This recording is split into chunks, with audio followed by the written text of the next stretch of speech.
Assalamu alaikum wa rahmatullahi wa barakatuh. SubhanAllah, this is today's article. Turkey's Erdoğan calls for an army of Islam to attack Israel.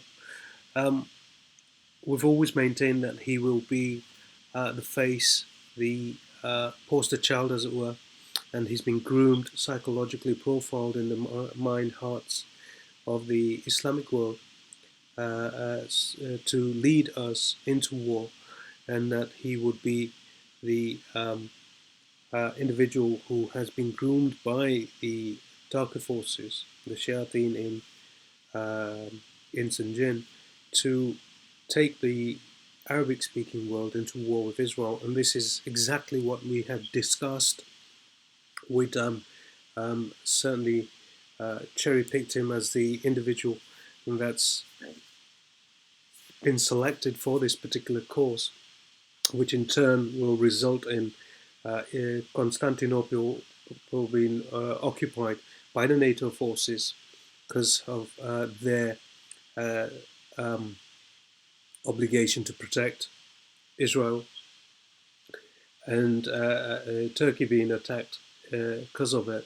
So, although what we're seeing on the face of it is Erdogan doing all these things and pulling at our heartstrings, subhanAllah, and saying all the right things and making all the right noises, and even supporting certain charitable um, um, um, organizations, or himself providing that sort of charity through Turkey. All of this is to lull the Muslim Ummah into a false sense of confidence in this individual. Subhanallah, this has been going on for more than a millennia. Iblis Lanatullah alayhi is not going to leave this to chance. Any person, any individual who's significant enough and has a role of influence globally is very likely part of this dialectic. In illa masha'Allah, in most instances they are. I've always pegged this individual as one of those individuals, and I still remain resolute in that regard. Subhanallah, that Erdogan is not to be trusted, and Allah subhanahu wa ta'ala knows best. May Allah subhanahu wa ta'ala forgive me if I am wrong, but I certainly don't. I've always taken him with a pinch of salt, and I feel, well, what we discussed, it's happening. I mean, it's here in front of you, subhanallah, right? Army of Islam plot against Israel, right? It's been covered everywhere. Jerusalem Post. So I mean, when we see this, when we see um, uh, again, because we have this um, desire to believe in this individual, this is exactly what's being exploited against the Ummah, subhanallah.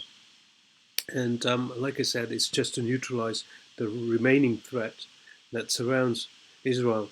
And the leaders of the Islamic world, in terms of the Arabic speaking world, specifically in this instance and what's happening there in Asham, are basically part of this dialectic. And we, the Islamic, our scholarly, mashallah, learned scholars, really need to wake up to that reality, that this is very likely a possibility, subhanallah, so that we don't um, um, approach this irrationally and then maybe support it, just like our beloved scholar Mufti Taqi Usmani Damat Barakatum had pledged, and the support of the Muslim world to Erdogan.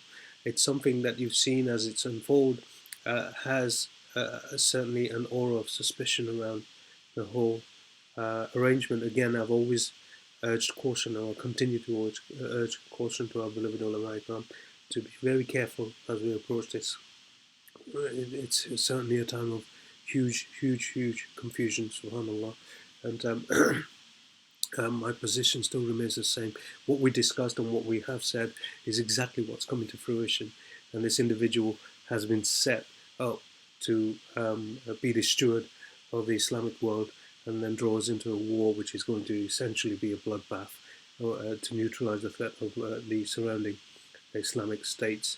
To but subhanallah, as we understand, I guess Allah subhanahu wa ta'ala plans, and Allah subhanahu wa ta'ala certainly is the best of planners, so we concede to that. But nonetheless, we need to remain vigilant and sensible as we approach these times of darkness.